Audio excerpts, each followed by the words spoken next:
తాకట్లో ఉన్న బంగారాన్ని విడిపించి ఆ రోజున మార్కెట్ ధర కట్టి మిగిలిన డబ్బును మీకు అందిస్తుంది కొమ్మూరి గోల్డ్.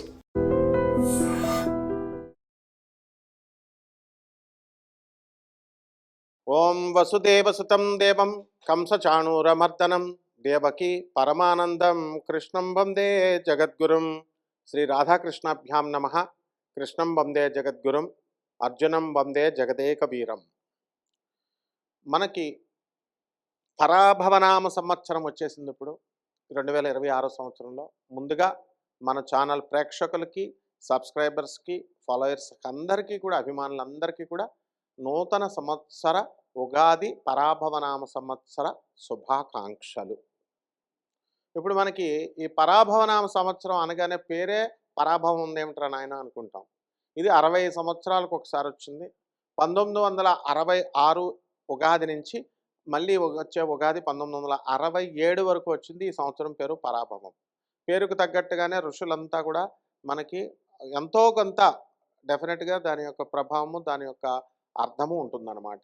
అందువల్లనే 66 నుంచి 67 సంవత్సరాల మధ్యలో పుట్టినటువంటి వాళ్ళందరూ కూడా వాళ్ళ జీవితాలను కనుక చూసుకున్నట్లయితే, ఇప్పటికి 60 సంవత్సరాలు వచ్చింది వాళ్ళకి. వాళ్ళ జీవితంలో ఎంత పెద్ద ఉన్నత స్థానాల్లోకి వెళ్ళినా, ఎంత పెద్ద సంసారాలు చేసేస్తున్నా కూడా ఎక్కడో ఒక చోట పరాభవం జరుగుతూనే ఉంటుంది. పరాభవం అంటే అవమానము, అన్సక్సెస్. సో సాటిస్ఫాక్షన్ అనేది ఉండదన్నమాట. అందువల్ల ఈ సంవత్సరంలో పుట్టేటటువంటి వాళ్ళందరికీ కూడా ఎక్కడో ఒక చోట ఈ యొక్క నిరుత్సాహము, నిరాశ ఇలాంటివన్నీ కూడా ఉండడం తథ్యం మొట్టమొదటిగా. అయితే ఈ సంవత్సరంలో మరి మనకు 12 రాశుల వారు ఉంటారు.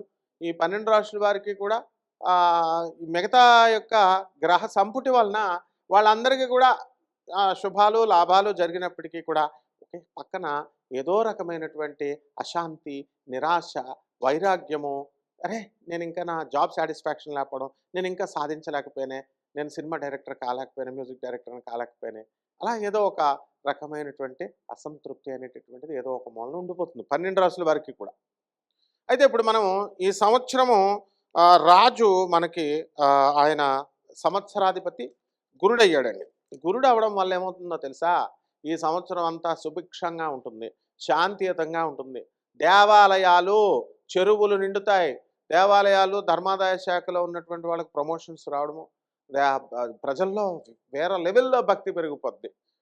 మరి ఇప్పుడు చూడండి, మీరు ఎవరిని చూడండి, 7 వారాల శనివార వ్రతాలు చేసేస్తున్నారు. తర్వాత తిరుపతి వెళ్ళిపోతున్నారు, అందరూ కూడా వాడపల్లి వెళ్ళిపోతున్నారు.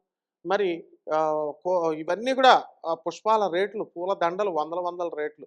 అంతకుముందు లేదా మరి ఈ 7వ శనివారాల వ్రత కదా ఉంది కదా. మరి ఇప్పుడే ఎందుకంటే ఆ టైం అనమాట, ఆ గురుడు రాజుగా రావాలి. అంతకుముందు ఎర్రవరం నరసింహస్వామిని వెళ్ళిపోయారు, అంతకుముందు ప్రత్యంగిరా వారాహి అని వెళ్ళిపోయారు, ఇప్పుడు అవి లేవు. ఆ రకంగా మారుతూ వస్తూ ఉంటుంది. సో తటాకాలు నిండిపోతాయి. నెక్స్ట్ మంత్రి కుజుడు అనమాట. మంత్రి కుజుడు అవ్వడం వల్ల ఎర్రని ధాన్యాలు, కందులు, అపారాలు ఇవన్నీ కూడా పెరిగిపోతాయి. యుద్ధాలు మంచిగా బ్రహ్మాండంగా మనం గెలిచేస్తాం. అసలు ప్రతి దేశం మీద కూడా మంత్రి దూకు దూకు అంటూ ఉంటాడు, కుజుడు కదా. రాజుగారేమో రిలాక్స్ రిలాక్స్ అంటూ ఉంటాడు. ఎందువల్లంటే ఆయన తొందరపడ్డు. ఎక్కడైనా సరే రాజు ఆవేశపరుడై ఉండాలా, మంత్రి నిదానం ఉండాలా. కానీ ఇక్కడ రివర్స్ అనమాట. ఇకపోతే ఆ తర్వాత సేనాధిపతి చంద్రుడు అయ్యాడు. సేనాధిపతి చంద్రుడు అవడం వల్ల యుద్ధం చేయవే ఆ మొగడా అని పంపిస్తే ఆయన ఏం చేస్తాడు, ఆర్బిట్రేషన్స్ చేస్తూ ఉంటాడు. అంటే పెద్ద మనుషుల మధ్యవర్తిత్వం చేస్తూ ఉంటాడు. ఎందుకండి మనం కొనుక్కోవడం, మనం చక్కగా నిదానంగా చమక్ చంద్ర సీరియల్స్ వస్తూ ఉంటాయి కదా, ఎందుకండి పొరుగు రాజు వచ్చి ఈ రాజు మీద యుద్ధాన్ని చేయడానికి వస్తే ఎందుకండి మనకి యుద్ధాలు, మనం పప్పు తిని పడుకుందాం, కాళ్ళు దుప్పట కప్పుకొని కాళ్ళు చాపుకొని పడుకుందాం అంటాడు. అందులో నిజంగా ఎగ్జాక్ట్గా అలాగే ఉంటుందన్నమాట. అంటే యుద్ధాలు మనకు తక్కువ ఉంటాయి ఈ సంవత్సరం ఇతర దేశాలతో. అలాగే ఈ యొక్క అర్ఘాధిపతి చంద్రుడు అయ్యాడండి. అర్ఘాధిపతి చంద్రుడు అవడం వల్ల ఆర్థిక వ్యవస్థ చాలా బాగుంటుంది. ఫైనాన్షియల్, గోల్డ్ రేట్లు బాగా పెరిగిపోతాయండి. 5 లక్షలన్నర ఎక్కడ పెరిగినాయండి? ఇరాన్ ఇరాక్ యుద్ధాలు, ఇరాన్ ఇజ్రాయెల్ అమెరికా యుద్ధాలతో బంగారం డౌన్ అయిపోయిందా లేదా? అది గురువు వక్రించినప్పుడు డౌన్ అయిపోద్ది. అది జ్యోతిషంలో ఉన్నటువంటి గొప్పతనం అండి. సో అలాగే ఈ యొక్క రసాధిపతి అయినటువంటి రవండి, నువ్వులు, నూనెలు, బెల్లం, ఉప్పు ఇలాంటి రేట్లన్నీ కూడా బ్రహ్మాండంగా పెరుగుతాయి. ఇకపోతే నీరసాధిపతి శుక్రుడయ్యాడు. ఈ నీరసాధిపతి శుక్రుడవడం వల్ల ఏంటంటే అంటే నీరసంగా ఉంటారనుకుంటున్నారా? నీరసాధిపతి అంటే లగ్జరీ కార్లు, వెహికల్స్, కాస్మెటిక్స్, బొటిక్స్, బట్టల వ్యాపారాలు, ఫ్యాషన్స్, సెంట్లు, పెర్ఫ్యూమ్స్, పబ్స్, రెస్టారెంట్స్, విలాసాలకు సంబంధించినటువంటి వ్యాపారాలన్నీ ఎక్కడికో వెళ్ళిపోతాయి అన్నమాట. అలాగే మనకి వర్షయోగం వచ్చింది. మేఘాధిపతి చంద్రుడయ్యాడు. విపరీతమైన వర్షాలండి ఈ సంవత్సరం. అరే మండు టెండల్లాగా ఎన్నో సంవత్సరాల నుంచి మనం చూసాం. ఈ సంవత్సరం మనందరం కూడా ప్రశాంతంగా ఉంటామన్నమాట. తూర్పు ఈశాన్య ఋతుపవనాలు అంటారు చూసారా, అవన్నీ తొందరగా వచ్చేస్తాయి జూన్ నెలకి. భారీ వర్షాలు, వరదలు. తర్వాత ఈ యొక్క సస్యాధిపతి శుక్రుడయ్యాడండి. అందువలన మెట్ట పంటలు అంటే ఏంటండి? మెరక పొలం, కందులు, పత్తి, నీళ్లు లేకుండా ఎండిపోయినటువంటి, నీరు తక్కువగా అవసరమైనటువంటి పొలాలు అన్నమాట. చెరుకు, ఇలాంటివన్నీ కూడా బ్రహ్మాండంగా పంటలు పండుతాయి. రైతులు బ్రహ్మాండంగా స్థిరపడతారు.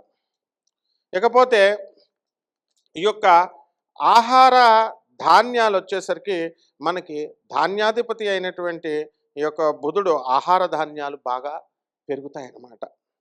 తర్వాత ఈ రకంగా మనకి సంవత్సరం అంతా కూడా బ్రహ్మాండంగా మనకి వండడం అనేటటువంటిది జరుగుతుంది.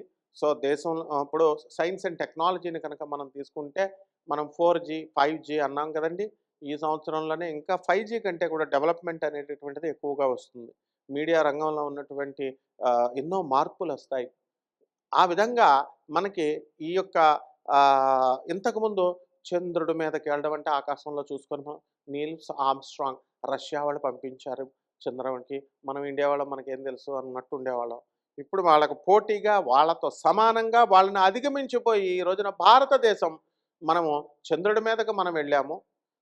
సునీత విలియమ్స్ వెళ్ళి కొన్ని రోజులు అక్కడ కొన్ని నెలలు కాపురం చేసి వచ్చింది. అక్కడే ఉంది ఆమె చక్కగా మన భారత సంతతికి చెందింది. కల్పనా చావ్లా మన భారత సంతతికి చెందింది. తర్వాత మనం ఈ యొక్క చంద్రయాన్ ఏమిటి, మంగళయాన్ చేసేసాం. ఇప్పుడు శుక్రయాన్ 2028కి మనం వెళ్ళిపోతున్నాం. ఇస్రోనే మనకి నాసాకి మనం కోఆర్డినేషన్ ఇస్తున్నాం. మనం మెయిన్ రోల్ తీసుకొని అమెరికా వాళ్ళకి కొంత పీపీపీ పబ్లిక్ పార్ట్నర్షిప్ ఎలాగైతే ఉంటుందో ప్రైవేట్ పబ్లిక్ పార్ట్నర్షిప్ లాగా నాసాకి చిన్న పోర్షన్ ఇచ్చాం పార్ట్నర్షిప్. ఆ విధంగా ఈ యొక్క సాఫ్ట్వేర్ రంగాన్ని అధిగమించి ఆర్టిఫిషియల్ ఇంటెలిజెన్స్ అనేటటువంటిది మనకు వచ్చేసింది. కాబట్టి ఇక నుంచి టెక్నాలజీ బాగా పెరిగిపోవడం వల్ల సాఫ్ట్వేర్ ఉద్యోగస్తులకి జాబులు పోతాయేమో. ఇవే కాదండి మనం చూడాల్సింది. అప్గ్రేడ్ చేసుకోవాలి సాఫ్ట్వేర్ ఇంజనీర్లు. అలాగే క్రీడా రంగంలో మనందరం కూడా భారతదేశం వరల్డ్ కప్ కొట్టుకొచ్చేసింది. ఈ 2027వ సంవత్సరంలో క్రీడా రంగంలో కానీ, ఆర్థిక వ్యవస్థలో కానీ మొత్తం రూపీ వాల్యూ పెరిగిపోయి ఆర్బీఐ చేసేటటువంటి విధానాల వల్ల మన గౌరవ ప్రధానమంత్రి అయినటువంటి నరేంద్ర మోడీ గారు ఎక్కడ ఏ దేశంకి వెళ్తే ఆ దేశంలో మనం వెళ్ళి బంగారం కొనుక్కొని వచ్చేస్తున్నాం. అంటే డిజిటల్ మార్కెటింగ్, ఆ తర్వాత డిజిటల్ పేమెంట్, ఎవరు కూడా రూపాయి కనబడదు ఇంకా అంతా. అందువలన మనము ఈ డాలర్ వాల్యూ తగ్గించేయడం కోసం, ఇంతకుముందు డాలర్ ఏ దేశాలైనా, ఇప్పుడు నో డాలర్, ఫ్రీ డాలర్ లాగా మనందరం కూడా మన రూపీ మనం ఖర్చు పెట్టుకుని ఎక్కడికి వెళ్ళినా ఎవరి దేశం వాళ్ళ రూపాయి మనం ఖర్చు పెట్టుకోవాలి అనేటటువంటి విధానంతో నరేంద్ర మోడీ గారు చక్కగా ప్రతిపాదించారు ఆ విధంగా. అలాగే NEP 2020 మన విద్యా విధానాన్ని ఎప్పుడో బ్రిటిష్ కాలంలో వచ్చినటువంటి మెకాలే పెట్టినటువంటి ఈ యొక్క దీన్ని మనము ఆ విద్యా విధానాన్ని రద్దు చేసేసి ప్రభాత్ రంజన్ సర్కార్ గారు ఇచ్చినటువంటి, ఆనందమూర్తి గారు ఇచ్చినటువంటి నియో హ్యూమనిస్టిక్ నవ్య మానవతా విద్యా విధానాన్ని తీసుకొచ్చి NEP పాలసీ 220లో మనకి నరేంద్ర మోడీ మన సొంత విద్యా విధానం పెట్టుకున్నాం. రొమానియన్ గవర్నమెంట్ ఎప్పుడో పెట్టుకుంది, కనీసం లేట్గా అయినా ఇప్పుడు మనం పెట్టుకున్నాం.